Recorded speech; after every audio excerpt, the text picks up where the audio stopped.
Hello everyone, आज हम continue करेंगे क्लास 10th का चैप्टर इलेक्ट्रिसिटी।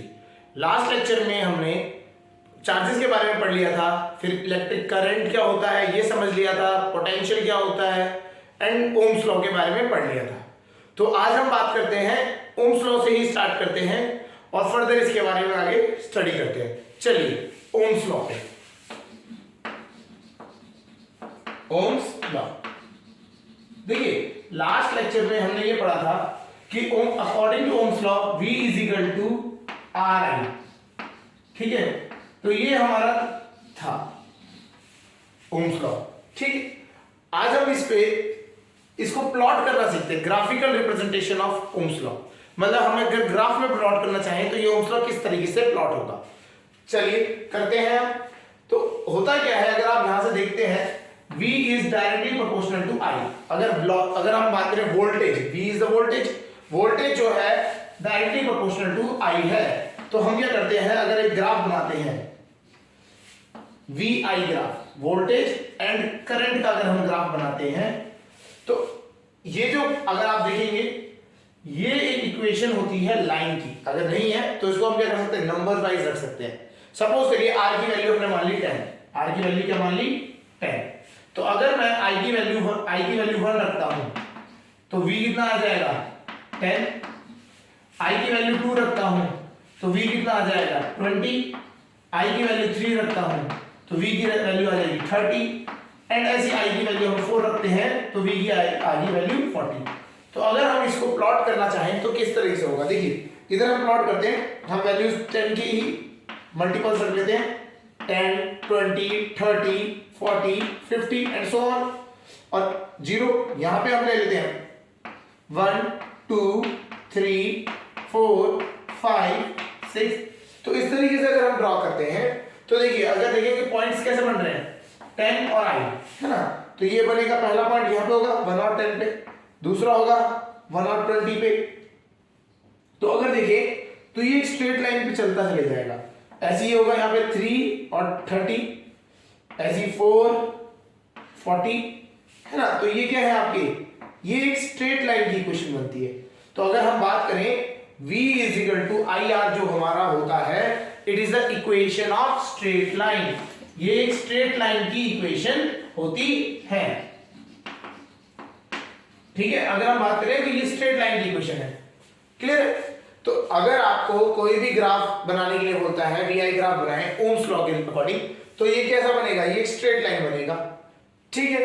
अच्छा, अगर आपको उल्टा हो जाए क्वेश्चन, कुछ दूसरी तरीके से दिया जाए, आपको एक VI ग्राफ दिया हुआ है, आपसे बोला जाए कि रेजिस्टेंस निकालो, निकल सकता है उससे? हाँ निकल सकता है। कैसे निकलता है आप समझे, जो इस ग्राफ का स्लोप होगा है ना, अगर आपको चलो यहां बता देते हैं क्या होता है, resistance is equal to slope of graph. Slope of graph, graph का स्लोप है। ठीक, कौन सा graph, VI graph, VI graph. और होता कैसे है, निकलता कैसे है, ये समझते हैं, ये देख लेते हैं। यही क्वेश्चन है, इसको सपोज करते हैं, इससे हम रेजिस्टेंस निकालते हैं। ठीक है, तो कैसे निकलता है, resistance is equal to slope. ठीक है, और स्लोप निकलता कैसे है, ये आता है चेंज इन Y। डेल्टा इसका जो सिंबल होता है ये हम चेंज के लिए दिखाते हैं। तो चेंज इन Y कोऑर्डिनेट में जितना चेंज हो रहा है, Y कोऑर्डिनेट कौन सा है, ये है, तो Y कोऑर्डिनेट में हम ये बोल सकते हैं चेंज इन V है ना, अपॉन चेंज इन X।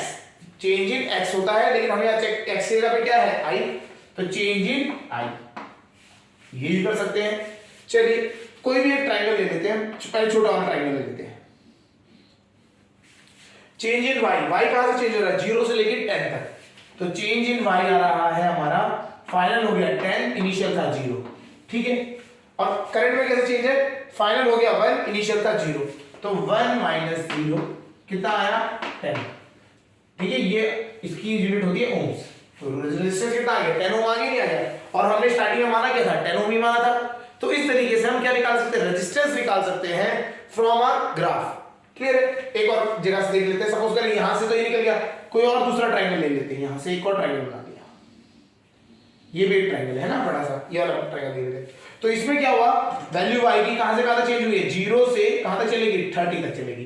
तो यहीं पे देख लेते हैं 30 तक चलेगी, कहां से 0 से, और टाइम कहां से कहां तक गया, 0 से कहां तक पहुंच गया, 3 तक पहुंच गया, तो 3 माइनस 3 30/3 हो गया। 30/3 कितना होता है 10, कितना हो गया 10, ये है 10 ओम। क्लियर है? तो रेजिस्टेंस आपका कितना आ गया 10 ओम आ गया। आप किसी भी मतलब आप इस पूरी लाइन का स्लोप कांस्टेंट है क्योंकि ये स्ट्रेट लाइन है तो इसका एक स्लोप हमेशा फिक्स रहता है। तो आपको करने के लिए सिंपल तरीका लगाना है, y मतलब क्या होता है ऊपर वाली डायरेक्शन जिसको हम v में लिख रहे हैं, तो v में चेंज अपॉन i में कितना चेंज हुआ है उसको आप अपॉन में लिखेंगे और आपको स्लोप निकल जाएगा। और स्लोप भी क्या होता है, रेजिस्टेंस होता है आपका, किसी भी vi ग्राफ से आप रेजिस्टेंस निकाल सकते हैं। ठीक है, समझ आ गया? चलिए अब क्या होता है, क्वेश्चन दे देता है थोड़ा सा मॉडिफिकेशन करके। क्या मॉडिफिकेशन किया उसने, अगर आपको vi ग्राफ की जगह, मतलब अभी हमने बात करी थी vi ग्राफ, यहां v हुआ करता था और यहां i ग्राफ हुआ करता था, वो मॉडिफाई कर देता है। मॉडिफाई क्या कर देता है, यहां पे v दे देता है और यहां पे i दे देता है। ठीक है, यहां पे v दे दिया और यहां पे i दे दिया, तब आपकी वैल्यूज ऐसे हो जाती है। तभी भी ग्राफ दे रखा है। ठीक है, तो अगर आपको ऐसी कंडीशन में दे दिया जाए तो आपको स्लोप कैसे निकलेगा, इसका आप समझते हैं। देखिए हमें रेजिस्टेंस जो है वो याद रखना है, change in v upon change in i। तो अगर मैं बोलता हूं, सपोज करिए वैल्यूज है यहां पे v1 v2 ठीक है एंड v3, उस टाइम पे करंट था i1 i2 एंड i3। ठीक है, तो आपको स्लोप निकालना है, तो आप स्लोप सिंपल निकालिए, change in v, change in v। तो v में चेंज निकालिए, अगर आप 0 से लेना चाहते हैं तो 0 से ले लीजिए, v यहां से ले लेते हैं तो चेंज इन v कितना हो जाएगा, देखें चेंज इन v क्या हो जाएगा उस टाइम पे 0 से v1, तो क्या हुआ v1 फाइनल माइनस इनिशियल 0 था, है या ना? ठीक है, ये हो गया। और i कहां से चेंज हुआ है, i चेंज हुआ है आपका 0 से i1, तो क्या हुआ फाइनल था i1 माइनस 0, ये भी आपका निकल जाएगा v1 अपॉन i1। क्लियर है? नहीं तो अगर आपको यहां पे नहीं दिया जाए, कभी सपोज करें बीच से अगर आपको कहीं पे वैल्यूज दे रखी है, आपको इन दोनों को यूज करके करना है, तो कैसे करेंगे, सिंपल है, कहां चेंज हुआ है v2 तक गया है, कहां से v1, तो ये आ गया v2 फाइनल था माइनस इनिशियल v1। ठीक है, इसी तरीके से चेंज इन करंट, करंट कहां से गया i2 माइनस i1, तो i2 माइनस i1 रखेंगे तो आपको क्या निकल के आ जाएगा, रेजिस्टेंस निकल के आ जाएगा। तो कभी भी आपको vi ग्राफ दिया जाए या iv ग्राफ दिया जाए, दोनों में से आपको जब रेजिस्टेंस निकालना है तो रेजिस्टेंस कैसे निकलेगा, आपको change in v upon change in i देखना पड़ेगा। क्लियर है? चलिए एक और टाइप का क्वेश्चन जो बनता है वो भी समझा देते हैं इससे, इसी से जो vi ग्राफ है ना उसी पे क्वेश्चंस बनते हैं ग्राफिकल रिप्रेजेंटेशन से। तो क्या बोलता है, क्वेश्चन इज लाइक दिस, एक आपका क्या कर दिया vi ग्राफ बना के दे दिया उसने, आपको एक vi ग्राफ बना के देता है और इसमें क्या करता है, तीन कंडीशन दे देता है, a b c, तीन कंडीशन दे देता है, ऐसे 1 2 और ये है a b c, और क्वेश्चन होता है which of the condition a b c has the highest resistance, सबसे ज्यादा रेजिस्टेंस इसमें से किसका है, a का रेजिस्टेंस सबसे ज्यादा है, b का रेजिस्टेंस सबसे ज्यादा है या c का रेजिस्टेंस सबसे ज्यादा है। आपको यहां बताना है कौन से का रेजिस्टेंस सबसे ज्यादा है। तो इसको करने के लिए आपको याद रखना है, जब भी vi ग्राफ दिया जाए तो हमेशा स्लोप क्या होता है, यहां से एंगल से देखा जाता है। ठीक है, ये एंगल देखा जाता है, तो जितना ज्यादा एंगल, आपको कुछ नहीं करना है, आपको i वाली लाइन पे टच करना है और i वाली से वहां तक जहां पे कर्व दिया हुआ है, जहां पे लाइन दी हुई है वहां तक का एंगल मेजर करना है। कहां से, i वाली लाइन से या i वाली एक्सिस से आपको एंगल मेजर करना है, हमेशा याद रखिएगा। कहां से मेजर होगा, angle will be measured, angle will be measured कहां से होगा, from i axis, i means current axis, current axis से मेजर होगा। ठीक है, तो एंगल जितना ज्यादा उतना ज्यादा रेजिस्टेंस, जितना ज्यादा एंगल उतना ही ज्यादा थीटा होगा, टेन थीटा होगा मतलब स्लोप होगा, और स्लोप होने की वजह से उतना ही ज्यादा इसका रेजिस्टेंस। तो आप यहां से लिख सकते हैं सीधा VC is greater, oh sorry, RC is greater than RB is greater than RA। ये आपका आंसर हो गया। ठीक है, यहां तक समझ आया होगा। चलिए अब इसी क्वेश्चन को क्या कर दिया, चेंज करके दे देते हैं। उसने क्या किया, बस आपको यहां से चेंजेस कर दिए, क्या v और i को बदल दिया। चलिए हटाइए, ठीक है, v और i को बदल दिया। अब i कहां है, i है यहां पे, v है यहां पे। ठीक है, तीन लाइंस आपकी भी दिखाई देगी, 1 2 3। 3 आपको लाइंस ग्राफ कंडीशन दे रखी है। ये कंडीशन ए, कोई भी एक कंडीशन मान लेते हैं, ए बी एंड सी। ठीक है, हमें क्या करना था, हमने क्या बताया था, आई एक्सेस को ढूंढना है, करंट एक्सेस को ढूंढना है। उस करंट एक्सेस से ही आपको क्या निकालना है, एंगल मेजर करना है। तो ठीक है, करंट एक्सेस का है, नीचे है नहीं, ऊपर है, ऊपर से नीचे करें तो यहां से ये इतना, यहां से इसका एंगल मेजर करेंगे इतना, और यहां से ए का एंगल मेजर करेंगे इतना। कौन से का एंगल सबसे ज्यादा है, सबसे ज्यादा है एंगल ए का। तो जिसका एंगल ज्यादा उतना बड़ा रेजिस्टेंस। तो देखिए इसका क्वेश्चन कैसे चेंज हो जाएगा, यहाँ पर वैल्यू चेंज हो जाएगी, सबसे ए बड़ा हो जाएगा, आर बी हो जाएगा और आर सी हो जाएगा। तो हमेशा याद रखना है कि डायरेक्शन कहां से, जो एंगल की डायरेक्शन होगी वो कहां से मेजर होगी, ए से, आई से होगी। आई मतलब करंट एक्सेस से होगी। तो आपको कभी क्वेश्चन आएगा तो इसमें ग्राफिकल वाले में क्वेश्चन ज्यादा नहीं बनते हैं। एक तो वो बनता है रेजिस्टेंस निकालने का बनता है, उसमें आपको कुछ भी ज्यादा नहीं करना है, चेंज इन वोल्टेज में देखना है किसी भी सेक्शन का, change in voltage upon change in current, तो आपको रेजिस्टेंस मिल जाएगा। ठीक है, सेकंड चीज आपको बोलेगा कि किसका रेजिस्टेंस ज्यादा है, कंपैरिजन वाले क्वेश्चन जब आते हैं रेजिस्टेंस कंपैरिजन में। तो रेजिस्टेंस कंपैरिजन में कुछ नहीं करना है, आपको आई देखना है, करंट एक्सेस को देखना है, करंट एक्सेस से आपको एंगल मेजर करना स्टार्ट करना है। तो जिसका ज्यादा एंगल उसका रेजिस्टेंस क्या कह सकते हैं, सबसे ज्यादा होगा। क्लियर हो गया। चलिए, तो एक ये तो हो गया आपके ओम्स लॉ के ग्राफिकल रिप्रेजेंटेशन वाले पार्ट। ठीक है, चलिए हमने अभी तक बहुत सारे टॉपिक्स पढ़ लिए हैं, अब उनके न्यूमेरिकल्स भी देख लेते हैं आज। ठीक है, तो पहले आज न्यूमेरिकल्स करते हैं, फिर इसके बाद आगे हम बढ़ेंगे, ठीक है, कॉम्बिनेशन ऑफ रेजिस्टेंस टॉपिक से। चलिए पहले हम कुछ न्यूमेरिकल देखते हैं। सबसे पहला न्यूमेरिकल बहुत बेसिक न्यूमेरिकल आता है, करंट की अगर हम बात करें बेसिक डेफिनेशन से, तो करंट क्या होता है, rate of flow of charge per unit time, ये तो होता है। उसी पे क्वेश्चन आता है, इफ 5 कूलम, सिंपल लिखा हुआ है, if 5 coulomb charge flows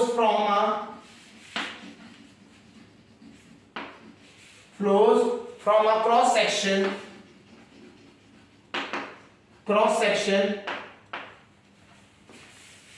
in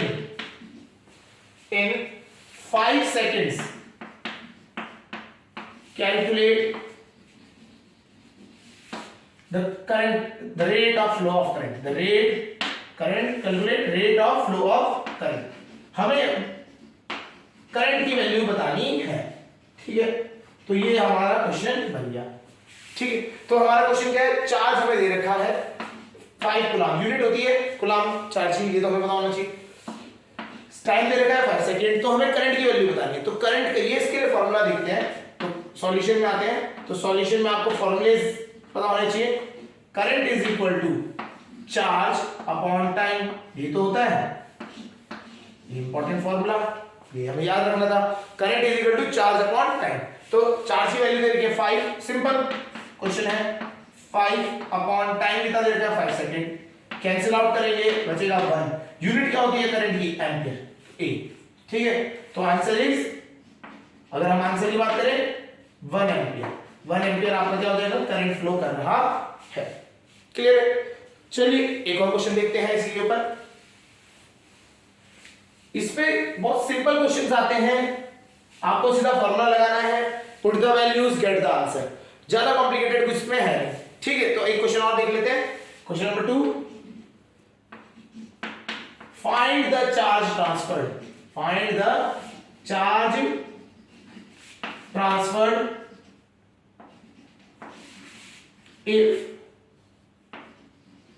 if 2 ampere current flows in a conductor for 3 minutes, क्या टाइम दे दिया, 3 मिनट्स। 3 मिनट तक के लिए एक कंडक्टर से जो करंट फ्लो कर रहा है कर रहा है, 2 एम्पियर का कर रहा है। तो हमारे को ये क्वेश्चन दे रखा है। चलिए फॉर्मूला वही है, एक ही फॉर्मूला है, current is equal to charge upon time. इस बार निकालना क्या है, इस बार हमें चार्ज निकालना है। हमें इस बार करंट दे रखा है और हमारे को टाइम दे रखा है, ठीक है। चलिए करंट की वैल्यू कितनी है, 2 एम्पियर। चार्ज, टाइम क्या होता है, पर यूनिट सेकंड देखा जाता है, याद करना सेकंड का होना चाहिए। यहाँ पे आपको 3 मिनट्स है तो मिनट्स नहीं होगा, यहाँ पे मिनट्स को सेकंड में कन्वर्ट करेंगे। 1 minute is equal to 60 seconds, तो इनटू 60 कर देंगे। क्लियर है, क्रॉस मल्टीप्लाई करेंगे तो आपको सिंपल आ जाएगा, Q is equal to 2 into 3 into 60 coulomb. Unit क्या है, कूलम, ठीक है। चलिए करते हैं, 3 2 जा 6, 6 से 36, 360 कूलम चार्ज आपका ट्रांसफर हो जाएगा। ये आपका आंसर। क्लियर है, बहुत बेसिक क्वेश्चंस होते हैं, इसमें ज्यादा कॉम्प्लिकेटेड नहीं होते। तो यही आपके ऐसे क्वेश्चंस आते हैं, आपको करंट दे देगा, चार्ज निकालने के लिए बोलेगा, चार्ज और करंट दे देगा, टाइम निकालने के लिए बोलेगा। तो इस तरीके से आपको ये 3 वेरिएबल्स है आपके, करंट, चार्ज एंड टाइम। इन तीनों में आपको इधर उधर कोई भी वैल्यू को क्या करेगा, गैप करेगा और आपको उसकी वैल्यू निकालनी पड़ेगी। क्लियर है, इससे ज्यादा कॉम्प्लिकेटेड में आपके आते नहीं है, सिंपल क्वेश्चंस आते हैं, तो ये आपको पता होना चाहिए। तो पहला जो न्यूमेरिकल अगर बनता है वो आपको बनता है इस फॉर्मूले पे, I is equal to Q upon T, या फिर कभी कभी इस तरह से लिखा जाता है Q is equal to IT। तो आपको ये दोनों फॉर्मूले एक ही बराबर है, क्योंकि आप यहां से T को क्रॉस मल्टीप्लाई करेंगे तो ये भी फॉर्मूला बन जाएगा। तो दोनों सेम फॉर्मूले, इनके ऊपर क्वेश्चंस आते हैं, ठीक है। चलिए दूसरा, हम जो न्यूमेरिकल की बात करें, जो आता है वो आता है हमारा, जो हमने टॉपिक पढ़ा था पोटेंशियल के बारे में, या फिर हम बात करें वोल्टेज के बारे में, उसके रिलेटेड जब क्वेश्चंस आते हैं। तो क्वेश्चन क्या है, find the work done, find the work done when 0.5 coulomb charge is transferred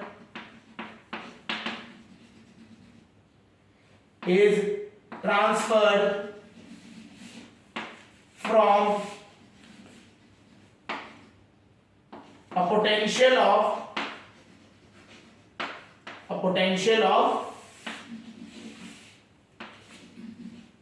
8 volt to 16 volt, 8 volt से 16 वोल्ट तक का ट्रांसफर हुआ है। 8 वोल्ट से कोई चीज को 16 वोल्ट पे लेके गए हैं, हमें बताना है वर्क कितना किया है। चलिए इस क्वेश्चन को समझते हैं। अभी किस बेस पे होता है ये समझते हैं, कौन सा फॉर्मूला लगेगा इसमें। जो फॉर्मूला था हमारा वो था पोटेंशियल का।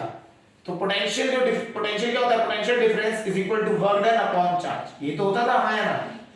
तो पोटेंशियल डिफरेंस, अगर हम बात करें पोटेंशियल डिफरेंस की बात करते हैं तो हम इसको यहाँ डेल्टा वी से भी लिख सकते हैं, अगर कोई लिखना चाहे तो डेल्टा वी मतलब होता है चेंज इन पोटेंशियल, मतलब फाइनल और इनिशियल का कितना डिफरेंस है, वही तो होता है। डिफरेंस की बात अगर हम करें तो फाइनल माइनस इनिशियल, तो potential difference is equal to work done upon charge. चलिए क्वेश्चन देखते हैं क्या बोला है हमें।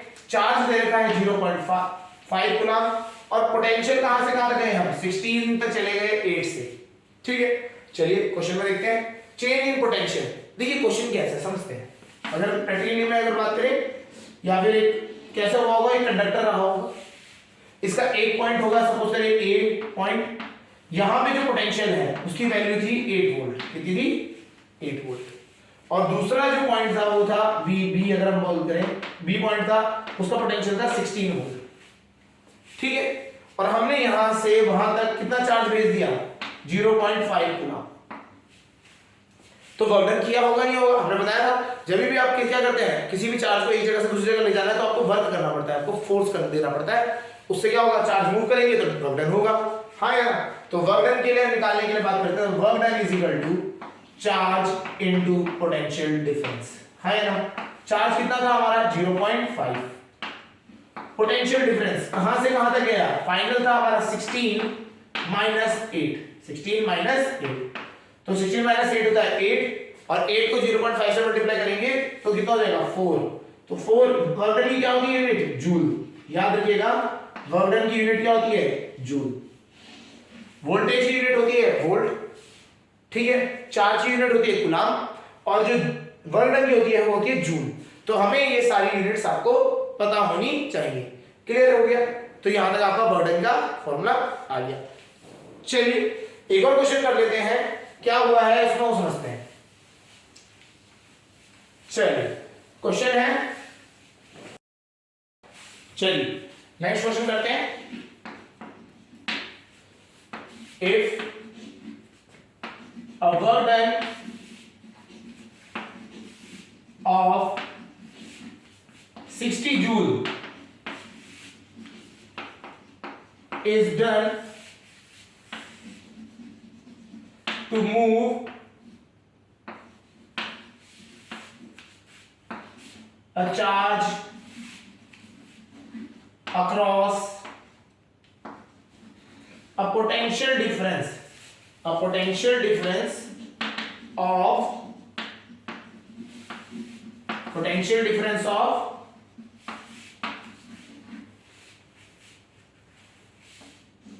10 volt. Calculate the charge transferred. हम बात कर रहे हैं, इस बार हमें चार्ज ट्रांसफर फाइंड करना है। अभी हमें क्या दे रखा है? हमें पोटेंशियल दे रखा है, ठीक है। तो हमें क्या करना है? चार्ज ट्रांसफर फाइंड करना है। देखिए अब क्या है इसमें, देखिए क्वेश्चन तो फॉर्मूला वही है, work done upon charge is equal to change in potential, है ना? ये तो है हमारे पास। इस बार हमारे पोटेंशियल डिफरेंस दे रखा है, कितना? 10 का। वर्क डन दे रखा है जूल में, तो चार्ज निकालना है, क्रॉस करेंगे मल्टीप्लाई, तो Q इज इक्वल टू कितना देगा? Work done upon change in potential, मतलब कह सकते हैं पोटेंशियल डिफरेंस कह सकते हैं, ठीक है। चेंज इन पोटेंशियल कह लीजिए या पोटेंशियल डिफरेंस, ठीक है। वर्क डन की वैल्यू है हमारे पास 60 जूल और वो है हमारे पास वोल्टेज डिफरेंस जो है, पोटेंशियल डिफरेंस है वो 10 का। तो दोनों को डिवाइड किया तो चार्ज आ गया हमारा 6 कूलम। कितना चार्ज ट्रांसफर हुआ? 6 कूलम। तो क्वेश्चन कोई कॉम्प्लिकेटेड नहीं है, क्वेश्चन बहुत सिंपल बनते हैं, बस उसको अंडरस्टैंड करना है क्या क्या हमें दे रखा है डाटा, और उसके बाद उसका फॉर्मूला लगाना है। तो अगर हम बात करें 10th के, अगर इलेक्ट्रिकल वाले सेक्शन की बात करते हैं, तो आपको फॉर्मूलेज पता होने चाहिए, उसके अकॉर्डिंग उसके बेसिक कंसेप्ट पता होने चाहिए, क्या चीज पूछ सकता है हमसे। तो बेसिक कंसेप्ट पता है आपको, फॉर्मूलेज पता है, उनको बस अप्लाई करना है और आपको आंसर निकालना है। यहाँ यूनिट्स का ध्यान जरूर रखिएगा, क्योंकि यूनिट्स में क्या है बहुत कॉम्प्लिकेशन हो जाती है। कभी कभी क्या है आपको, जो आपको जूल की जगह कुछ और दे देगा, किलो जूल दे देगा, वैल्यू चेंज हो रही है। तो किलो जूल में क्या आपको कितना दे रखा है, तो आपको देखना पड़ेगा किलो जूल में 1000 से मल्टीप्लाई करना पड़ेगा जूल में कन्वर्ट करने के लिए, ठीक है। तो इस तरीके से ये ध्यान रखना पड़ता है कौन सी यूनिट कहां पे, बस उनका ही ध्यान रखना है, और चीज आपको वैल्यू पुट करो गेट द आंसर, उससे ज्यादा कॉम्प्लिकेटेड नहीं होते हैं क्वेश्चन। चलिए ठीक है, तो हमने दो फॉर्मूले हमारे समझ आ गए। पहला है I is equal to Q upon T and V is, अगर यहां बात करें potential difference is equal to work done upon charge, ठीक है। ये दो हमें पता है लगे थे। उसके बाद जो तीसरा हमने फॉर्मूला पढ़ा था V is equal to IR, ठीक है। चलिए क्वेश्चन कैसे क्वेश्चन करते हैं इसके ऊपर भी, ठीक है। तीन वेरिएबल यहां पे भी है, एक V है voltage, I is the current और R इज द रेजिस्टेंस। तो क्वेश्चन क्या है? Find the current in the circuit when 10 volt battery is attached to a resistance of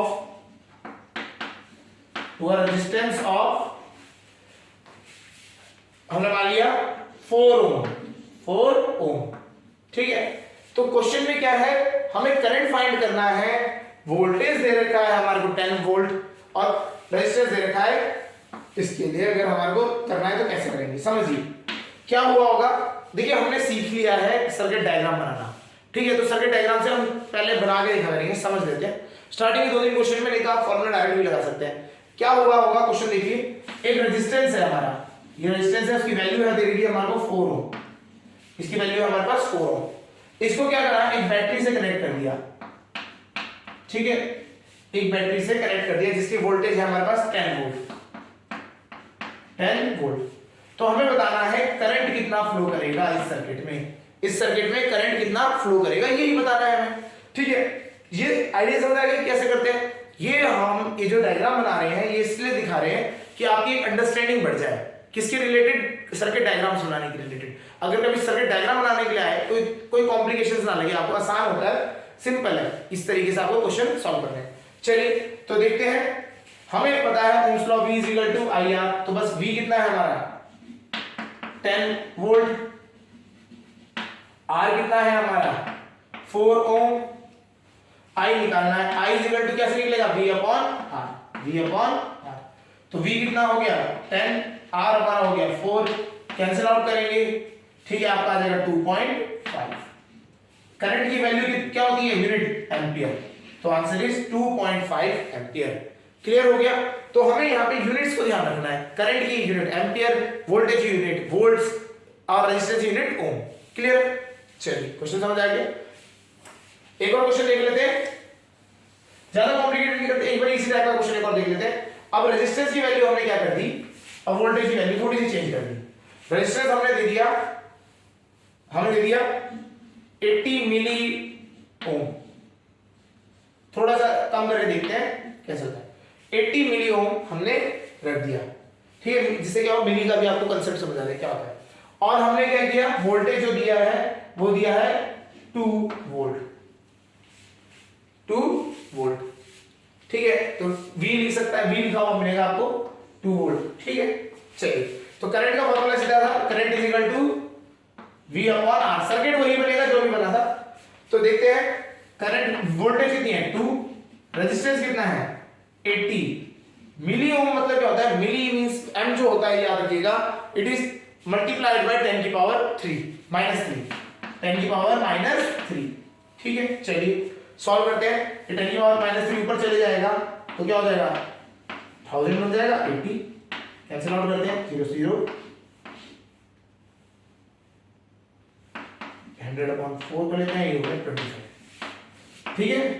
अब आपके देखते हैं यहाँ पे आया आंसर 25 एम्पियर। अब आप देखें ध्यान से, अगर यहाँ पे अब ये कंसेप्ट समझते हैं, देखिए वोल्टेज आपका 2 वोल्ट है, कम है, लेकिन रेजिस्टेंस आप देखिए बहुत कम है, 80 मिली ओम है, तो इसकी वजह से करंट की जो वैल्यू है ना 25 ampere, 25 ampere is a large current, बहुत ज्यादा ह्यूज करंट है, ये छोटा मोटा करंट नहीं है। आपके जो घर में सॉकेट्स लगे होते हैं वो 16 एम्पियर तक के होते हैं, ठीक है। बड़े अगर आप ज्यादा भी जाएंगे तो 25 मैक्सिमम है, अगर बात करें एम्पियर तक होता है। 25 एम्पियर इज द, जैसे हम गीजर वाला या बहुत बड़े जो आपके ना डिवाइस अप्लायंसेस होते हैं उनमें जो लगता है वो होता है 25 तक जा सकता है ज्यादा। और एक और होता है इससे 32 एम्पियर, जो आपके पास घरों में जो रेंज आती है वो आती है 6 एम्पियर या फिर कभी 10 एम्पियर भी कह देते हैं, ठीक है। फिर नेक्स्ट जो होती है 16 एम्पियर होती है, फिर थर्ड जो होती है, फिर उसके बाद 25 एम्पियर एंड लास्ट जो होती है वो आपकी 32 एम्पियर तक आपका जाता है। This is main supply, 32 ampere is main supply वाला, और आप 25 एम्पियर की बात कर रहे हैं ना, तो आप 25 ampere is a huge amount of current. तो होता क्या है, जब आप 25 एम्पियर करंट फ्लो करा रहे हैं तो आपका जो वायर की थिकनेस होनी चाहिए वो ज्यादा होनी चाहिए। अगर वायर कम थिकनेस का होगा तो वो मेल्ट हो जाएगा, समझ आया। तो हमें इसलिए इसी वजह से अगर आप ध्यान दें तो इसी वजह से हम क्या करते हैं, रेजिस्टेंस को ऐड करते हैं अपने सर्किट में। अगर हमारे सर्किट में रेजिस्टेंस नहीं होगा या कम होगा तो हमारा जो वैल्यू है, हमारी जो वैल्यू है करंट की वो बहुत ज्यादा आ जाएगी, और ज्यादा करंट क्या करेगा, हमारे जो कंडक्टर है उसको हीट अप करके क्या कर देगा, मेल्ट कर सकता है। आपने देखा होगा जब भी करंट फ्लो करता है, आपको ये पता भी होना चाहिए, करंट जब फ्लो करता है तो हीटिंग करता है। अभी हम उसे पढ़ेंगे हीटिंग इफेक्ट ऑफ करंट, लेकिन आपको ये समझना है कि कभी भी करंट फ्लो करेगा किसी वायर से तो हीट करता है। आपकी जब आप देखेंगे फ्रिज जो होता है, फ्रिज में गर्म हो जाता है बैक साइड से, हीटर होता है, वो हीटर में वायर में करंट फ्लो करता है तो वायर भी रेड हॉट हो जाती है। बल्ब्स को देखेंगे, बल्ब में आपका करंट फ्लो करता है तो बल्ब से आएगा तो गर्म हो जाते हैं, है ना। फैन को देखेंगे, फैन गर्म हो जाता है। तो कोई भी अप्लायंस अगर आप चलाते हैं तो गर्म हो जाती है कुछ टाइम बाद। क्यों गर्म होती है, उसका गर्म होने का रीजन जो है that is due to current जो फ्लो कर रहा है वो वहां पे हीटिंग क्रिएट कर रहा है। क्लियर है। रेजिस्टेंस कम तो करंट ज्यादा फ्लो करेगा, ज्यादा करंट फ्लो करने से क्या होगा, हीटिंग ज्यादा होगी और आपका अप्लायंस क्या हो सकता है, खराब हो सकता है। तो इसी वजह से हम ये क्वेश्चन इसीलिए लिया गया ना कि आपको बताना था कि ये जो अगर वो रेजिस्टेंस की वैल्यू अगर कम रख देंगे तो आपका करंट बहुत ज्यादा होगा, और करंट ज्यादा होने की वजह से आपका डिवाइस क्या हो सकता है, खराब हो सकता है, अप्लायंस जो है खराब हो जाएगा। क्लियर? तो इसीलिए क्या होता है, हमें रेजिस्टेंस ऐड किया जाता है। क्लियर हो रहा है नहीं हो रहा? तो क्या होता है, मिसकंसेप्शन होता है स्टूडेंट्स में। वो कहते हैं कि भैया आपने सबने बोला कि जो आपने करंट फ्लो करते हैं, करंट फ्लो हो रहा होता है उसको कौन रोकता है, रेजिस्टेंस रोकता है, तो हम रेजिस्टेंस हटा देते हैं तो फायदेमंद है हमारे लिए, करंट आराम से फ्लो करेगा।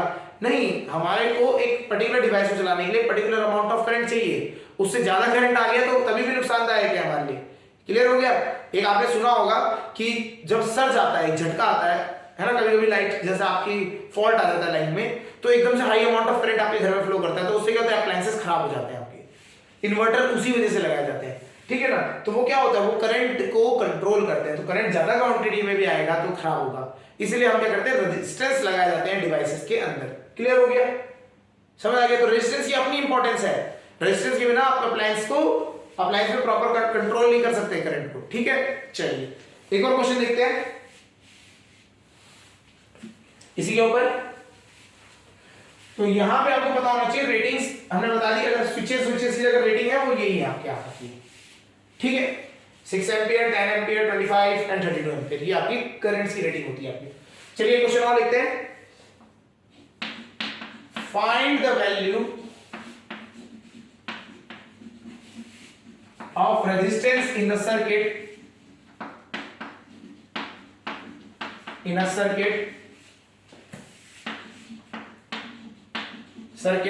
if 12 volt battery supplies a current of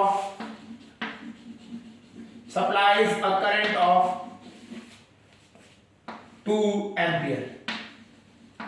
12 volt की बैटरी क्या करता है, करंट अप्लाई कर रही है 2 एम्पियर, तो रेजिस्टेंस बताना है हमें। चलिए क्वेश्चन देखते हैं सॉल्यूशन। तो इसमें सिंपल है, आपको वोल्टेज दे रखा है, करंट दे रखा है, आपको रेजिस्टेंस निकालना है, लगाना ओम्स लॉ ही है आपको। तो सिंपल है, आर की वैल्यू निकालते हैं अगर इस ओम्स लॉ से, तो आई को नीचे ले जाएंगे वी के, वी अपॉन आई। हाँ यार, तो रेजिस्टेंस इक्वल टू क्या हो जाएगा, वी अपॉन आई। तो वोल्टेज दे रखी है हमारा 12, करंट दे रखा है 2, कैंसिल आउट करेंगे कितना आ जाएगा 6, तो resistance is 6 ohm, answer is 6 ohm आ जाएगा। क्लियर हो गया पॉइंट? चलिए, तो इस तरीके से आप ओम्स लॉ के भी क्वेश्चन कर सकते हैं। आपको सब यहां समझ आ गया होगा। हमें करंट का अगर देखो 3 फॉर्मूले हमने पढ़े, इनको इंपॉर्टेंट तीनों फॉर्मूले लिखा देते हैं। दूसरा क्या है, I = Q upon P। Third जो फॉर्मूला है, change in potential is equal to work done upon charge. तो ये आपके 3 फॉर्मूलेज आपको यूज करने हैं अभी तक जो हमने पढ़े हैं। ठीक है, ये तीनों ओम्स लॉ, ये करंट की बेसिक डेफिनेशन है, ये पोटेंशियल डिफरेंस की बेसिक डेफिनेशन है। तो ये तीनों फॉर्मूले हमने इनके ऊपर समझ लिए, इनके ऊपर क्वेश्चंस कर लिए। अब हम आगे बढ़ते हैं, जब हम बात करेंगे अगर कॉम्बिनेशन ऑफ रेजिस्टेंस की, अब हम स्टार्ट करेंगे पॉइंट बात करना। चलिए स्टार्ट करते हैं। ये तीनों फॉर्मूले आपको सेपरेटली लिखे होने चाहिए, जिससे कि आपको याद रहे कौन कौन से फॉर्मूले आपके पास हैं। एक फॉर्मूला, सारे फॉर्मूले का कलेक्शन होना चाहिए, जिससे क्या हो, आप एक बार जब आप रिवीजन के टाइम पे जाएं तो आप इन फॉर्मूलेस को एक बार देख लें, तो आपको आइडिया आ जाएगा कि क्या क्या फॉर्मूलेस थे। अगर इनमें से कोई फॉर्मूला ऐसा है जिसे समझ नहीं आ रहा है, तो उसके क्या करें, उसका कंसेप्ट पढ़ें, फिर उसके न्यूमेरिकल कर लें 1-2, उसी टाइम करेंगे तो सॉल्व हो जाएगा। ठीक है, चलिए स्टार्ट करते हैं। Combination of resistance, combination of resistances. अब हम क्या कर रहे हैं, रेजिस्टेंसेस के क्या कर रहे हैं, कॉम्बिनेशन कर रहे हैं, कंबाइन कर रहे हैं। चलते हैं कैसे होता है समझते हैं। देखिए, अगर हम बात करें मनी की, बात करते हैं मनी, अगर जैसे पैसे की बात करें, तो हमारे यहाँ पे जो नोट आते हैं, अगर बात करें नोट या सिक्के जितने भी हैं, है ना, तो वो क्या है, अगर आप देखेंगे 1, 2, 5, 10, 50, 100, ये क्या है, कुछ स्पेशल, मतलब सारे तो नहीं छपेंगे ना। 1 के 2 के बाद 3 भी छप रहा, 4 भी छप रहा है, 5 के बाद 6, 7 भी छप रहे, नहीं, ये क्या है, कुछ ना कुछ एक फिक्स मल्टीपल में है, नहीं है।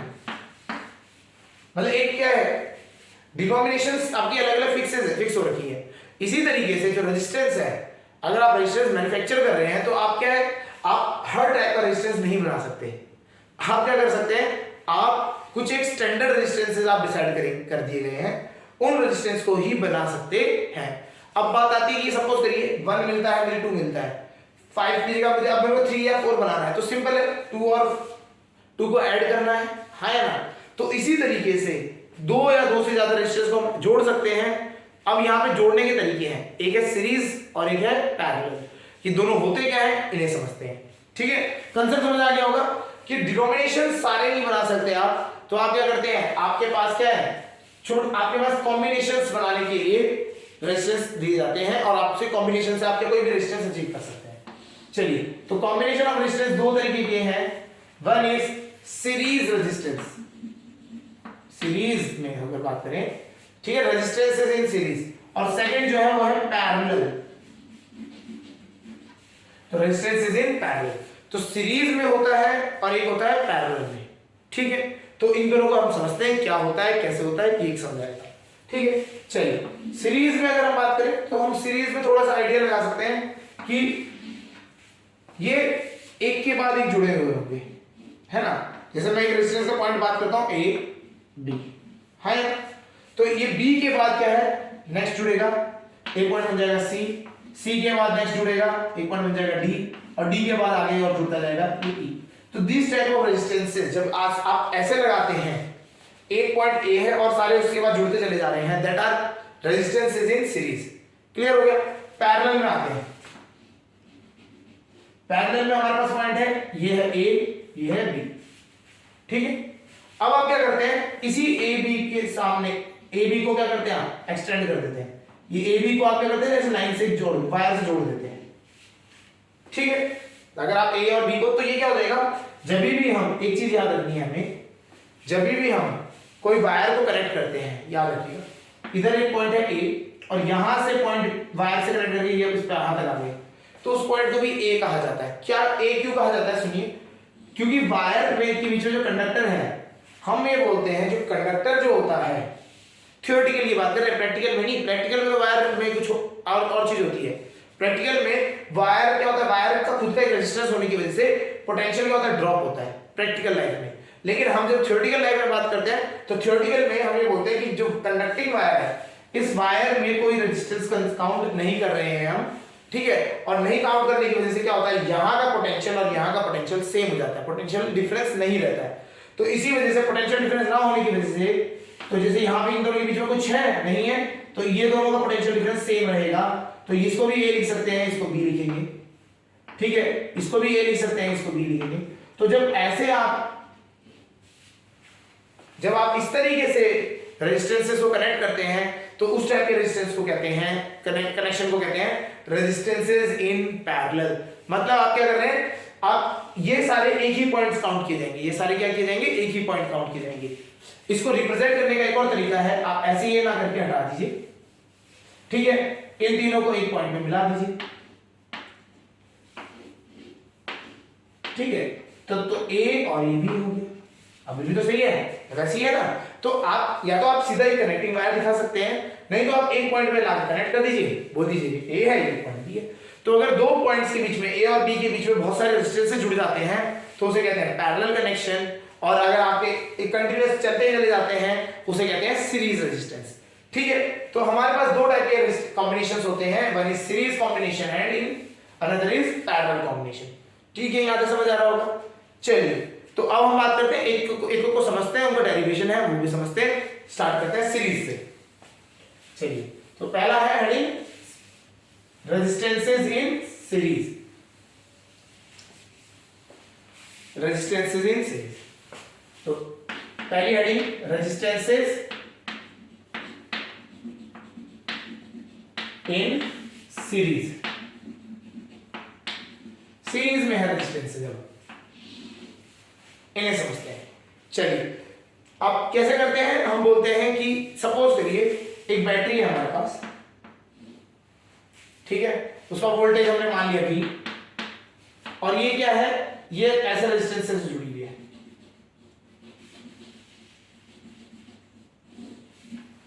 ठीक है, ऐसे रेजिस्टेंस से जुड़ी हुई है। क्लियर? ये हो गया resistance R1, R2, R3 and R4। ये क्या है? रेजिस्टेंस से जुड़ी हुई है। ठीक है, और क्या हुआ इसमें? करंट कितना फ्लो कर रहा है? I। कितना फ्लो करने लग गया? Current I। ठीक है, अब हम क्या करते हैं, इस सर्किट को बोल देते हैं कि ये सर्किट ना हम इसका एक इक्विवेलेंट बना सकते हैं। हम बोलते हैं कि ठीक है, ये जो चार रेजिस्टेंस है ना, इन चारों को जोड़ने के बाद एक रेजिस्टेंस की वैल्यू बनेगी। हमने बताया था कि आप क्या कर सकते हो, रेजिस्टेंस को जोड़ जोड़ के एक नया रेजिस्टेंस बना सकते हैं या एक कॉम्बिनेशन बना सकते हैं। इन चारों को मैंने जोड़ा, एक मेरा रेजिस्टेंस बन गया, उसे मैंने क्या नाम दे दिया? R equivalent. तो उसको मैंने आर इक्विवेलेंट नाम से यहां लिख दिया। ये हो गया आर इक्विवेलेंट। ठीक है, सर्किट बिल्कुल छोटा कर दिया हमने, बैटरी वही रही हमारी V और करंट की वैल्यू भी हमारी उतनी रही। हाँ यार, तो हमने क्या कहा कि हमारा जो ये सर्किट हमारे को दिया गया था चार रेजिस्टेंसेस वाला, इसको क्या किया हमने? एक इक्विवेलेंट सर्किट में कन्वर्ट कर दिया, जिसमें जो आर इक्विवेलेंट है रेजिस्टेंस इन चारों को जोड़ने के बाद जो बना है वो आर इक्विवेलेंट। ठीक है, वोल्टेज हमारी होगी V, तो जो पहले बैटरी थी वही बैटरी है V यहाँ पे, और करंट हमारा वही सेम फ्लो कर रहा है, जिसमें कोई चेंज नहीं आया। तो ये चीज हमारे को याद रखनी है। यहां तक समझ आ गया? अच्छा, आप अगर देखेंगे तो करंट जो है जितना आई आर से निकलेगा, जितना करंट यहां से निकलेगा उतना ही यहां से, यहां से, यहां से, यहां। ठीक है, आपको याद रखना है, एक थोड़ी सी पॉइंट को समझना है। कभी भी हमें क्लोज लूप जब बात बनाते हैं तो याद रखना है, जितना हमारा करंट निकला है बैटरी से उतना ही करंट हमारा बैटरी में वापस आना चाहिए, तभी हमारा सर्किट कंप्लीट है और सही है। ठीक है, नहीं तो कहीं पे क्या लीकेज है, नहीं तो करंट फ्लो नहीं कर रहे होगे। आपको क्या है, कंप्लीट जितना करंट आपका निकला है बैटरी से उतना ही करंट वापस आता है बैटरी में। क्लियर हो गया? तो आई निकला और घूम के आई आ गया, तो हम ये बोल सकते हैं इन सब में से कितना करंट निकला? आई।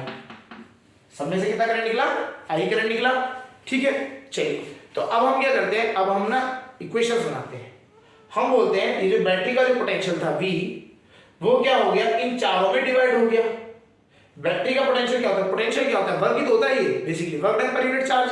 तो वर्क है, तो वर्क क्या हुआ? ये वर्क जो था V वर्क था इसके पास बहुत सारा, V वर्क को इन्होंने क्या कर दिया? कुछ V1 इसको दे दिया, कुछ V2 इस यहां यूज हो गया। वर्क क्या है? चार्ज धक्का मारने का तो है, तो यहां देखिए V1 यहां चार्ज इस वाले यहां से पार कराने के लिए हो गया, V2 R2 को पार कराने के लिए हो गया, V3 R3 वाले को पार कराने के लिए, ऐसे V4 R4 वाले से पास कराने के लिए हो गया। तो ये पोटेंशियल्स क्या हो गए? डिवाइड हो गए। ये जो वर्क था टोटल वर्क, ये चार हिस्सों में डिवाइड हुआ, V1 V2 V3, ठीक है, एंड लास्ट इज V4। ये चारों में डिवाइड हो गया। क्लियर हो रहा है? यहां तक कोई डाउट? चलिए, अब उसके बाद आती है बात, यहां पे जब चारों में डिवाइड हो गया तो हम एक ही इक्वेशन बना सकते हैं एक एक रेजिस्टेंस की। ओम्स लॉ लगाएंगे हर एक रेजिस्टेंस के लिए, हर एक रेजिस्टेंस के लिए ओम्स लगाएंगे। पहले वाले रेजिस्टेंस के लिए ओम्स लॉ लगाएंगे, तो potential is equal to V is equal to क्या होता है? IR। आई कितना पास हो रहा है? आई तो आई पास हो रहा है। कितना रेजिस्टेंस है? R1। तो ये पहले वाले से आ गया, ओम्स लॉ लगाया फर्स्ट वाले के लिए, potential is equal to I into R1। ठीक है, सेकंड वाले के आते हैं, V2 इज इक्वल टू क्या हो जाएगा? I into R2। सेम चीज, V3 is equal to I upon I into R3, V4 is equal to I into R4। Clear है पॉइंट? हाँ या ना? सेम है, ये सारे आ गए। हाँ या ना? चलिए, अब आते हैं बात यहाँ पे दूसरे वाले जो इक्विवेलेंट सर्किट है। इक्विवेलेंट सर्किट में देखेंगे तो इसका क्या हो गया? इस रेजिस्टेंस में कितना पोटेंशियल चली जाएगा? ये सारा का सारा वर्क किस पे गया? आर इक्विवेलेंट की पारी तो कराने के लिए गया, तो ये सारा का सारा इस पे कर गया है। तो उसके लिए अगर हम लिखते हैं तो उसके लिए आएगा V, तो पोटेंशियल तो V था, और R इक्विवेलेंट के I कितना करंट, तो करंट तो I गया, और R इक्विवेलेंट के लिए गया तो R इक्विवेलेंट हो जाएगा। समझ आया? तो V is equal to I into R equivalent. हमारे पास कितनी इक्वेशन होगी? 5 इक्वेशन हो गई। चलिए, अब हम बेसिक डेफिनेशन पे आते हैं। हमने क्या बोला था? हमने बोला था जो V वर्क है ना, ये चार हिस्सों में डिवाइड हुआ, इस पे, इस पे, इस पे, इस पे, चार हिस्सों में डिवाइड हुआ था। तो ठीक है, तो हम बोल सकते हैं V इज इक्वल टू क्या हो जाएगा? V1 plus V2 plus V3 plus V4। चारों में होगा नहीं होगा? होगा, चारों में हो गया। अब V1 की वैल्यू यहां से, V2 की वैल्यू यहां से, V3 V4 और V की वैल्यू, सारी की वैल्यू हम इसमें उठा के रख देते हैं। V की वैल्यू कितनी है? I into R equivalent. हाँ या ना? सही है। चलिए, V1 I into R1, I into R2, I into R3, I into R4, ये सारे हो गए नहीं हो गए? क्लियर हो गया? सबसे I कॉमन ले लेंगे, देखिए इससे आई कॉमन लिया, आई तो था ही कॉमन इसमें पहले से, ठीक है। यहाँ आई R1 plus R2 plus R3 and plus R4, कोई प्रॉब्लम नहीं, आई से आई कैंसल, तो R इक्विवेलेंट निकल के आ गया यहाँ से आपका R1 plus R2 plus R3 plus R4 and so on, ये तो हो जाएगा, ये तो आया आपका, है ना। तो इससे हमें एक सीखने को मिलता है कि सपोज करिए अभी तो R1 R2 R3 R4 ही थे, अगर ये बढ़ते बढ़ते सीधा कहां तक चले जाएं, n नंबर तक चले जाएं, तो इसका R इक्विवेलेंट क्या बनेगा n नंबर तक के लिए। जनरल की बात करें तो कितना हो जाएगा R1 plus R2 plus R3 and so on till कहां तक, Rn तक चले जाएगा। समझ आ रहा है नहीं आ रहा है। तो इस तरीके से लंबे जब बहुत सारे रेजिस्टेंसेस हम लेते हैं तो उन सबको क्या करना पड़ेगा, ऐड अप कर देना पड़ेगा, और ऐड अप करते ही हमारे को क्या मिल जाएगा, हमें R इक्विवेलेंट मिल जाएगा। ये कंसेप्ट समझ आ गया होगा। ये चीज इंपॉर्टेंट है, स्कूल पॉइंट ऑफ व्यू से ये पूछा जाता है, वहां पे डेरिवेशन करवा देंगे आपसे, ठीक है। चलिए तो हमें यहां तक समझ आ गया, हमें यहां पे क्लियर हुआ, हमारे को इक्विवेलेंट रेजिस्टेंस निकालना आ गया सीरीज में, ठीक है। चलिए इसमें एक इंपॉर्टेंट, चलिए यहां पे केस क्रिएट कर देते हैं। केसेस क्या करते हैं, सपोज करिए इफ देयर आर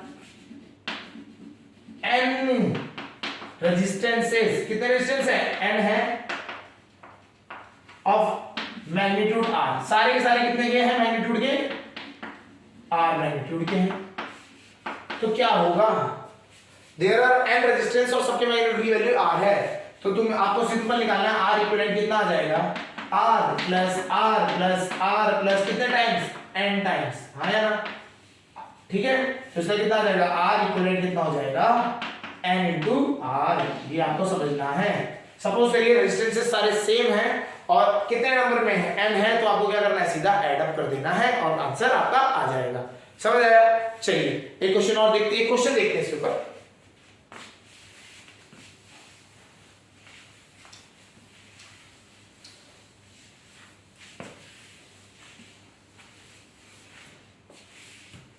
चलिए क्वेश्चन है,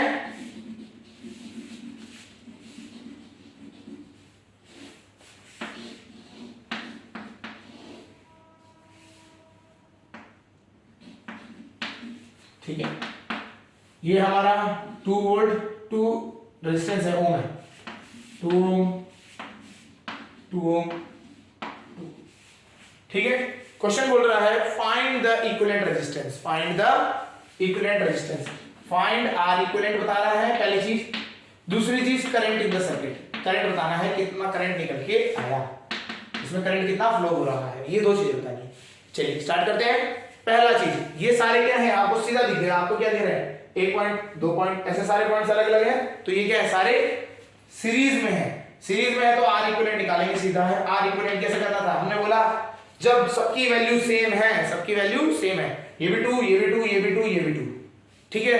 तो आपको सिंपल करना है, कितने बार है ये 4 बार है, ठीक है जी, ठीक है, 4 बार है तो 4 बार हो गए, इनटू एक का डिस्टेंस की वैल्यू होता है 2, कितना आ गया 8 ओम।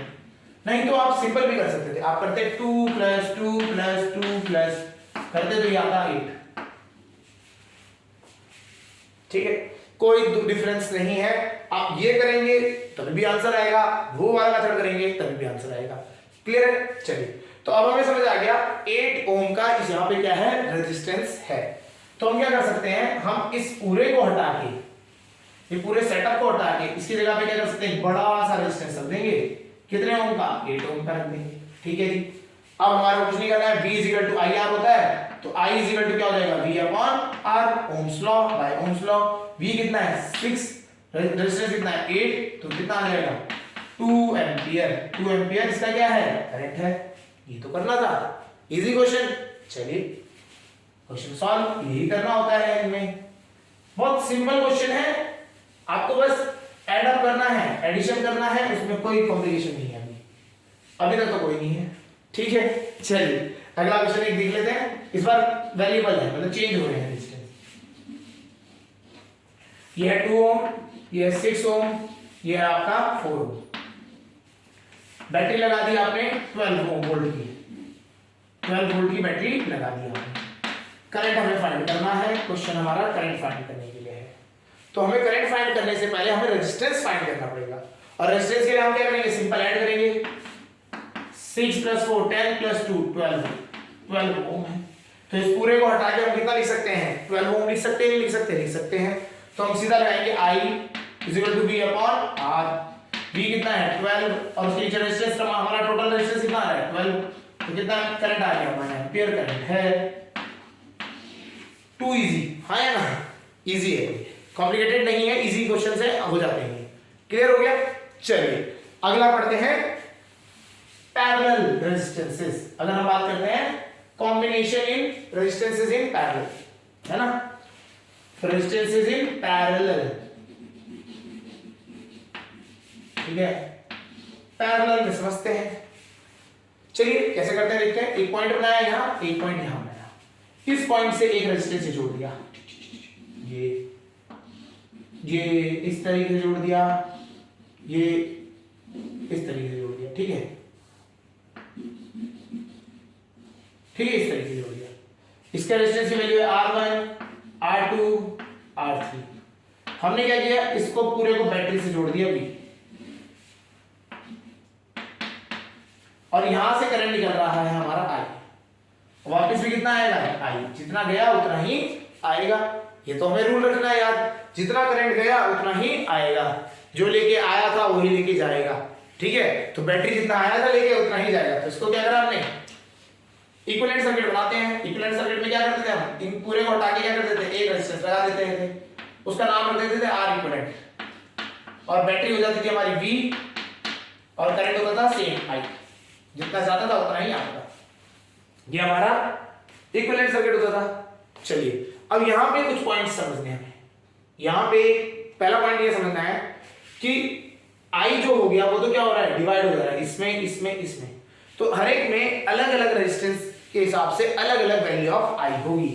इसमें I की वैल्यू होगी I1, इसमें वैल्यू होगी I2, इसमें वैल्यू होगी I3, ठीक है। गया 3 हिस्से में टूटा, तो I1 I2 I3 में टूट गया। वापस इधर को I1 I2 I3 फिर से मिलेगा तो क्या हो गया, फिर से वापस मिलेगा तो क्या होगा, I बन जाएगा। तो हमें यहां से एक चीज तो समझ आ गई, I = कितना है, I1 + I2 + I3। ये तो हमारे को पहली चीज पता लग गई है, ठीक है। अब एक इंपॉर्टेंट पॉइंट है, यहां पे आपको समझ के चलना है। कभी भी जब बैटरी क्या लगाती है, पैरेलल में लगी होती है, तो इसका इस पॉइंट का और इस पॉइंट, ये दो पॉइंट तो है ना। तो हमेशा क्या है, ये पॉइंट का पोटेंशियल इस पॉइंट के पोटेंशियल के से जो डिफरेंस है वो फिक्स रहेगा। दो पॉइंट है तो दोनों का पोटेंशियल डिफरेंस अलग होगा। इसका पोटेंशियल डिफरेंस मैंने मान लिया VA, तो इसका पोटेंशियल डिफरेंस क्या होगा, VB, है ना। मतलब पोटेंशियल जो है, इसका पोटेंशियल है A, इसका पोटेंशियल है B, तो इन दोनों का डिफरेंस मैंने मान लिया। सपोज करिए हमने बोल दिया VB - VA कितना हो गया, ये हमें कितना दे रखा है V। कैसे निकाल सकते हैं हम, VA और VB के अक्रॉस कौन सी बैटरी लगी है, ये वाली बैटरी लगी नहीं लगी है, तो इसके इस पॉइंट और इस पॉइंट के अक्रॉस एक बैटरी लगी है, उसका पोटेंशियल है V। तो हर एक रेजिस्टेंस के लिए पोटेंशियल डिफरेंस कितना हो जाएगा, V। तो हमें याद रखना है, in parallel connections the potential across each resistance is same. तीनों के तीनों जो रेजिस्टेंसेस हैं उनके अक्रॉस पोटेंशियल जो होगा वो क्या होगा, सेम होगा। VA VB VC नहीं होगा, इट विल बी VB, तीनों के सामने इक्वल होगा। क्लियर है। तो हम बोल देते हैं तीनों का पोटेंशियल क्या है, V। यहां तक समझ आ गया। तो हमने ये चीज लिख ली। अब हम क्या करेंगे, लॉ अप्लाई करेंगे Ohm's law, applying Ohm's law for each resistance, इसके लिए लगाते हैं। तो इसके लिए फॉर्मूला क्या हो जाएगा, V = I1, करंट कितना पास कर रहा है, I1 × R1, आया ना। पहले के लिए हो गया। दूसरे के लिए भी पोटेंशियल कितना है, V, करंट कितना है, I2 R2। ऐसे ही तीसरे के लिए V = I3 R3, है ना। और यहां पे इस इक्विवेलेंट वाले के लिए भी लगा देते हैं। इक्विवेलेंट वाले के लिए क्या आएगा, पोटेंशियल V ही है, I × R इक्विवेलेंट, है ना। ये सारी चीजें आ गई, कोई डाउट। तो हमने क्या किया, ओम्स लॉ लगाए। ये सारे ओम्स लॉ से निकलते हैं, ये सारे किससे निकलते हैं, ओम्स लॉ। हर एक रेजिस्टेंस के लिए लगा दिए, हर एक रेजिस्टेंस के लिए हमने ये चीज लगाई है, तो ओम्स लॉ ये हो गया। क्लियर। चलिए अब हम बात करते हैं, ये तो हटा देते हैं, इसका कंसेप्ट समझ आ गया। अब आते हैं इस पे, हमारे को ये तो पता था i = i1 + i2 + i3। चलिए अब क्या करते हैं, इसमें से वैल्यू उठा के इसमें रख देते हैं। क्या होगा, i की यहां से i1 की वैल्यू उठा के रखेंगे तो i यहां पे आएगा, हाँ आएगा। तो i1 की वैल्यू कितनी आ गई, तो पहले i की वैल्यू रख लेते हैं। i की वैल्यू कहां से निकलेगी, लास्ट वाले से।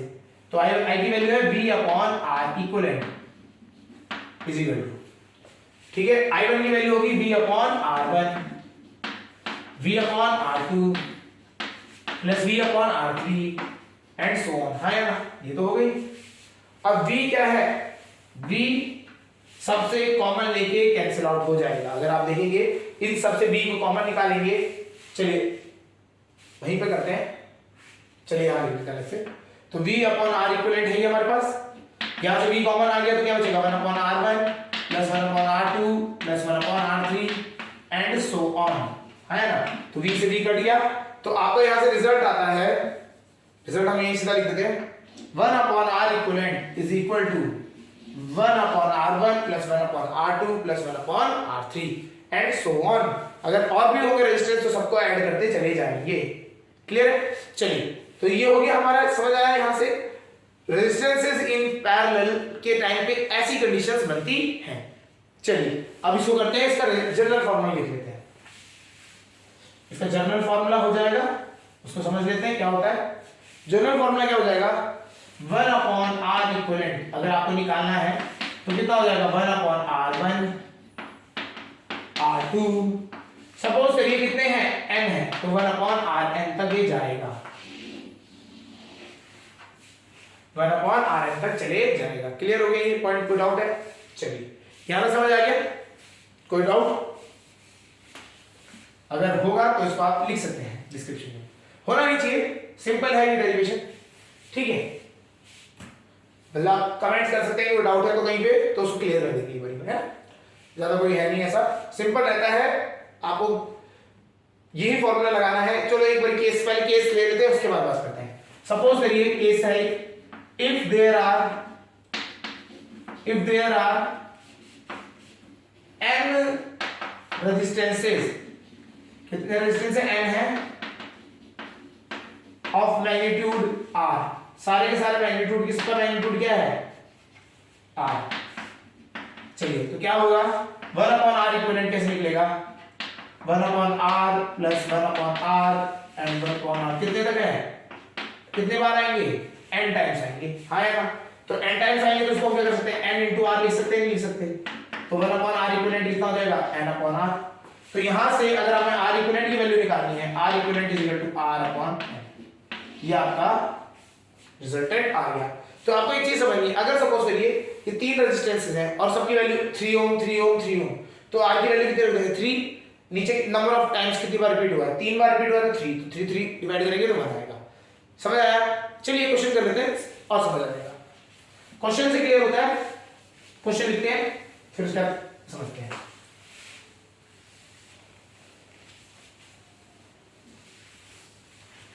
चलिए क्वेश्चन क्या है, सपोज करिए आपके पास 3 रेजिस्टेंसेस हैं, 1 2 3, ठीक है। चलिए यहां पे मैंने बैटरी मान ली 12 वोल्ट की, ये है हमारा 6 ओम का रेजिस्टेंस, 6 ओम का रेजिस्टेंस और 6 ओम का रेजिस्टेंस। हमें क्वेश्चन बोल रहा है करंट बताइए कितना फ्लो कर रहा है, ठीक है। तो हमें देखते ही समझ आ गया, वैसे तो देखते ही पता लग रहा है कि ये सीरीज में तो है ही नहीं बिल्कुल भी, क्योंकि ये 2 पॉइंट के अबाउट है सारे, ये किसमें है, 2 पॉइंट के अबाउट है, तो सीरीज में तो है ही नहीं है, किसमें है, पैरेलल में है। तो पैरेलल में हमें r इक्विवेलेंट निकालते हैं, r equivalent 1/r equivalent.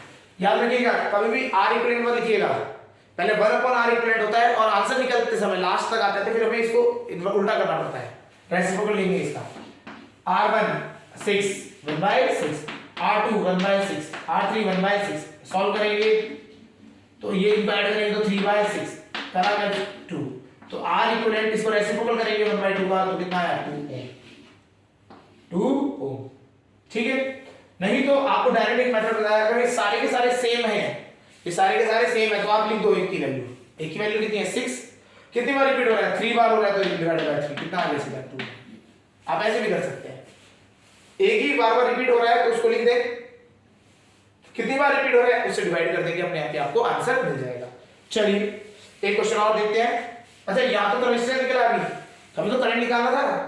Current के लिए क्या करेंगे, V = IR होता है, V कितना है 12, I हमें निकालना है, R हमारा निकल ही गया 2, तो I कितना आ गया, I हमारा है 6 एम्पियर, 6 एम्पियर। ठीक है। अच्छा एक और यहाँ पे एक चीज पॉइंट बता देते हैं, क्लियर कर देते हैं।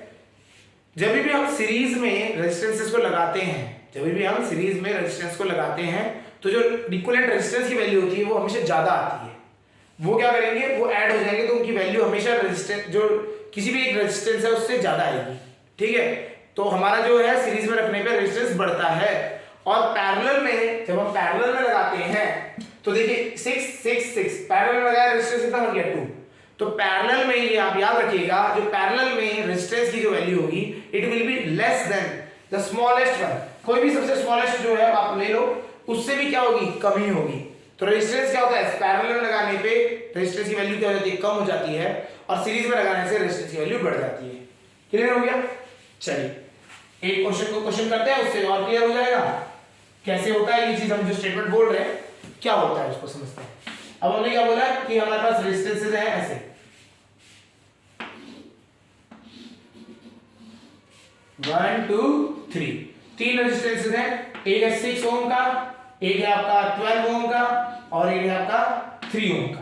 तीन अलग अलग रेजिस्टेंसेस हैं। बैटरी हमने लगा रखी आपकी, कोई 12 वोल्ट की बैटरी ले लेते हैं। करंट की वैल्यू हमें फाइंड करनी है, करंट की वैल्यू हमें फाइंड करनी है। तो हम पहले क्या करेंगे, R इक्वल, हमें इक्विवेलेंट रेजिस्टेंस निकालना है। तो इक्विवेलेंट रेजिस्टेंस के लिए फार्मूला क्या है, 1/R इक्विवेलेंट, 1/R इक्विवेलेंट। तो 1/R इक्विवेलेंट रखने के बाद वैल्यूज रखेंगे 1/6, 1/12 एंड 1/3। इनका एलसीएम आएगा कितना, 12। ठीक है, चलिए 6 2 12, 12 12, 3 4 12। तो 1/R equivalent is equal to कितना हो जाएगा, यहां से अब आप R देखो 1/R इक्विवेलेंट चल रहा था, अब हमने इसको क्या किया, R इक्विवेलेंट बना दिया। तो उसका क्या करना पड़ेगा, जो इस साइड का रेसिप्रोकल कराया तो उस साइड भी रेसिप्रोकल करना पड़ेगा। 12/4 + 2 6 + 1 7, तो कितना है 12/7। अच्छा ये देखिए सबसे छोटा कौन सा है, 3। सबसे छोटा वैल्यू क्या है 3। इसकी वैल्यू अगर आप निकालेंगे तो इट इज 1 पॉइंट समथिंग, है ना। अगर आप बात करेंगे तो इसकी वैल्यू क्या है 1 पॉइंट कुछ है। ठीक है, तो ये 2 से कम है, और ये क्या है सबसे छोटा कितना था 3 का। तो हमेशा जो पैरेलल में रेजिस्टेंस निकलता है it is always less than the smallest one. जो सबसे छोटा वाला छोटा होगा उससे भी छोटा होगा। क्लियर हो गया, ये समझ आ गया। चलिए अब हमारे को कुछ नहीं करना है, V = IR, R के साथ रखना है। V हमारा 12 है, I हमें निकालना है, R हमारा 12 है। 12 से 12 कैंसिल हो गया, इधर को ये आ जाएगा, तो I = कितना आ जाएगा 7 एम्पियर, 7 एम्पियर करंट। ठीक है, तो पैरेलल में जब भी हम रखते हैं तो करंट की वैल्यू हमेशा ज्यादा आती है। क्यों आती है, बिकॉज रेजिस्टेंस क्या हो जाता है, कम हो जाता है। समझ आ गया। इसी वजह से हमारे घर में और एक और एडवांटेज होता है, जिसमें दो एडवांटेज है। पहला क्या है, एक तो रेजिस्टेंस की वैल्यू कम हो जाती है, दूसरी चीज क्या है, हर एक डिवाइस के सामने जो आपका वैल्यू होती है पोटेंशियल की सेम रहती है।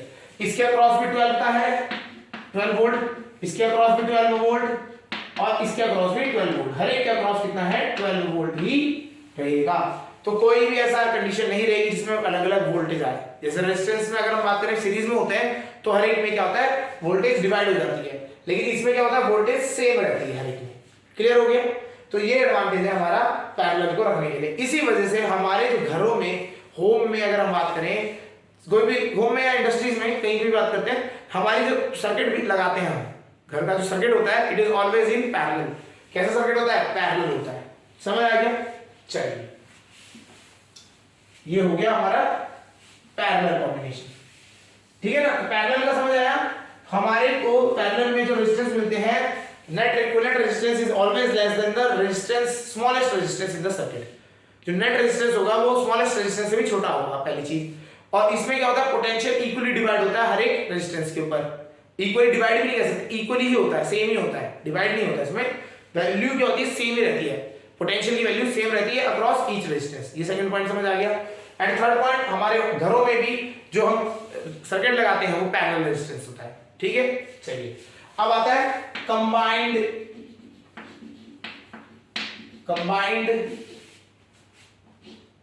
कनेक्शंस। अगर हम बात करें कंबाइंड कनेक्शंस कैसे, सीरीज प्लस पैरेलल, दोनों चीजें हो रही है, सीरीज भी हो रही है एंड पैरेलल, तो दोनों को कंबाइन कर दिया है हमने। ठीक है, तो हम क्या कर सकते हैं, दोनों कंबाइन तो कर सकते हैं, कभी सीरीज और पैरेलल। तो उसका कैसे कंसेप्ट देखते हैं। सपोज करिए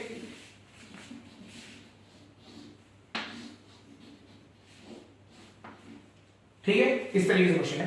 ठीक है, आपका क्या है क्वेश्चन, यहाँ पे मान लीजिए 6 ओम है, ये आपका 4 ओम, यहाँ पे 4 ओम।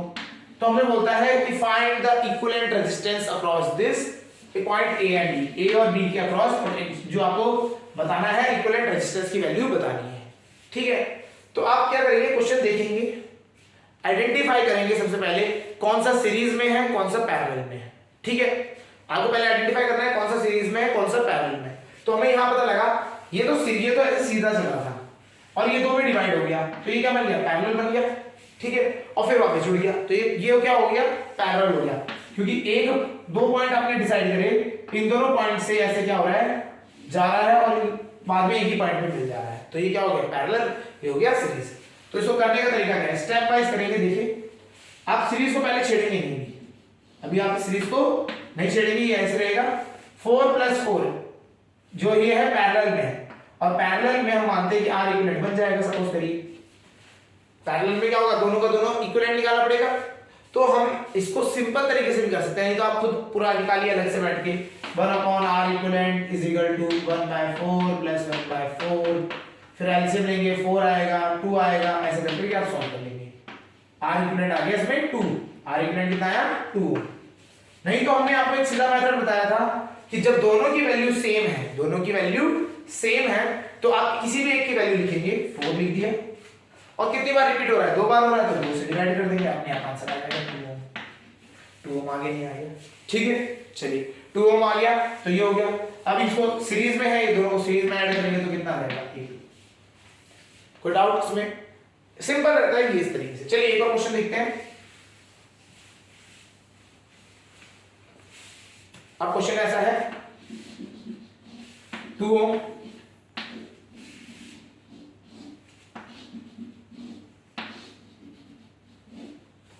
थ्री ओम, 3 ओम, 3 ओम,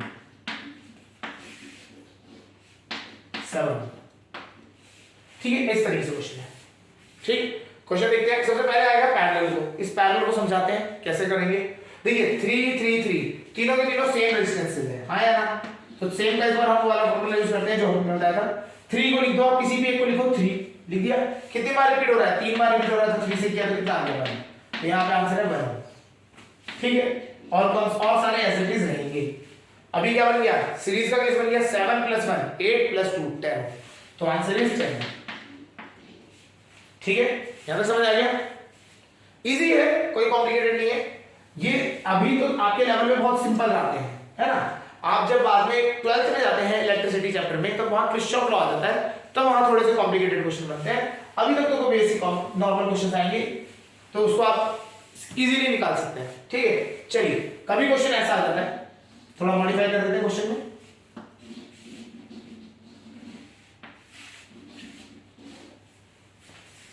डरना नहीं है क्वेश्चनों से, सिंपल रखना है। इधर देखिए, यह है 2 ओम, यह है 2 ओम, ये आपका 4 ओम दे रखा है, ये आपका 4 ओम दे रखा है। Find the equivalent resistance, find the equivalent resistance.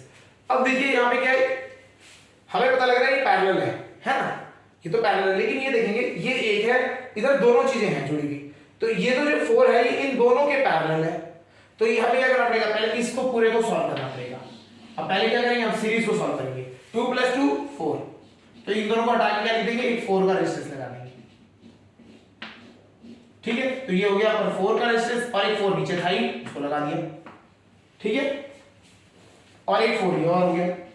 फिर से क्वेश्चन जैसे हमने पहले करे क्वेश्चन उसी तरह बन गया, 4 और 4 पैरेलल में, तो हम कैसे करते हैं, इन दोनों का एक मान लिया, कोई भी एक है 4, कितनी बार रिपीट हो रहा है, 2 बार रिपीट हो रहा है, तो कर दिया 2, ये आ गया 2 ओम, और ये हो गया 4 ओम। तो कितना आंसर आएगा 4 + 2 6 ओम। ठीक है, इस तरीके से आपको क्वेश्चन करने हैं। एक और देख लेते हैं। इस तरीके से आप करते जाएंगे, प्रैक्टिस करते जाएंगे, तो ये अपने आप ही आपको क्लैरिटी आती चली जाएगी किस तरीके से करना है। ठीक है, चलिए थोड़ा सा और दिखने में कॉम्प्लिकेटेड हो जाए।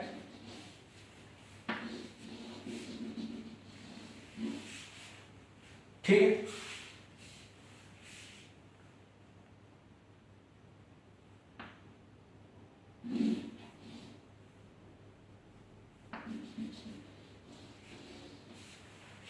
इस तरीके से चलिए कैसे करते हैं। ये 2 ओम है, ये 2 ओम, ये 4 ओम, ये 2 ओम, ये 4 ओम। ठीक है, हमें क्या फाइंड करना है, हमें फाइंड करना है इक्विवेलेंट रेजिस्टेंस अक्रॉस दिस। ठीक है, इक्विवेलेंट रेजिस्टेंस निकालते हैं। अब देखते हैं, देखिए हमें दिखाई दे रहा है ये 4 ओम किसके पैरेलल है, 2 2 2, इन तीनों के पैरेलल है। देखिए ये जो पॉइंट है ना, इस पॉइंट और इस पॉइंट के पैरेलल है। हाँ यार, 4 तो इस पूरे तीनों के पैरेलल है। लेकिन अब हम यहां देखते हैं, इसमें ये वाला 4 इन दोनों के पैरेलल है। मैं इससे सीधा तीनों को सॉल्व नहीं कर सकता। क्यों नहीं कर सकता, बिकॉज ये जो 4 है ना, ये वाला जो 4 है ये इन दोनों के पैरेलल है, लेकिन इसके साथ पैरेलल में नहीं है। क्यों, देखिए ये वाला जो 4 है ये इस पॉइंट पे और इस पॉइंट पे जुड़ा हुआ है, ये वाला 4 इस पॉइंट और इस पॉइंट पे जुड़ा हुआ है, तो ये दोनों अलग है। तो हमें पहले सबसे पहले कौन सा पेयर सॉल्व करना पड़ेगा, पहले हमें ये वाला पेयर सॉल्व करना पड़ेगा, क्योंकि ये दोनों क्या है पैरेलल में। और उससे भी पहले ये दोनों सीरीज में है, इन दोनों को सॉल्व करना पड़ेगा। हाँ यार, चलिए तो सॉल्व करते हैं। इस क्वेश्चन को नहीं छेड़ते, अगला नीचे फिगर बना लेते हैं। इस 2 और 2 का क्या बन जाएगा, ऐड करेंगे 4। इसके पैरेलल में कौन कितना है 4 ओम, कितना है 4 ओम, इसके अगेंस्ट में 4। ठीक है, यहां आया कितना है हमारा 2 ओम, और इस पूरे के अगेंस्ट में 4 ओम है। आया ना, ये 4 ओम। चलिए 4 और 4 हमें पता है दोनों के दोनों पैरेलल में है, तो क्या बताया हमने तरीका, 4 लिख दो किसी भी एक का रेजिस्टेंस की value divided by number of times repetition. कितना रिपीट हुआ है, 2 बार हुआ है, तो 2 आ गया आंसर। इन दोनों को हटाएंगे, इन दोनों को हम रद्द करेंगे, हटाएंगे। इन दोनों की जगह पे क्या आ जाएगा, एक इक्विवेलेंट आ जाएगा, कितने का 2 ओम का। ठीक है, अब फिर से देखेंगे, अभी ये 4 ओम इन दोनों के पैरेलल है, तो पहले इन दोनों को सॉल्व करेंगे सीरीज में, 2 + 2 4। तो इन दोनों को हटा के हम क्या लगा देंगे इसकी जगह, एक लगाएंगे 4 ओम का। है ना, और 4 और 4 दोनों क्या है पैरेलल में है, तो जैसे दोनों को पैरेलल से एक उसमें कन्वर्ट करेंगे तो क्या होता है, हमने जो ट्रिक बता रखी है वो क्या है, ट्रिक क्या है, वो सिंपल मैथमेटिकली है, कैलकुलेशन है सिंपल। दोनों 4 4 थे, तो 4/2 2 आंसर इज 2। तो ये वही करेंगे, 4 लिखेंगे, कितनी बार रिपीट हो रहा है, 2 बार रिपीट हो रहा है, तो डिवाइड बाय 2। ठीक है, तो ये हमारा इस तरीके से हम सॉल्व करते हैं कॉम्बिनेशन ऑफ रेजिस्टेंसेस। ठीक है, उसके बाद अब आगे जो है वो हमारे टॉपिक्स हैं हीटिंग इफेक्ट ऑफ करंट और अदर है ना एप्लीकेशंस के बारे में पढ़ेंगे। चलिए आज के लिए इतना ही करते हैं, ओके।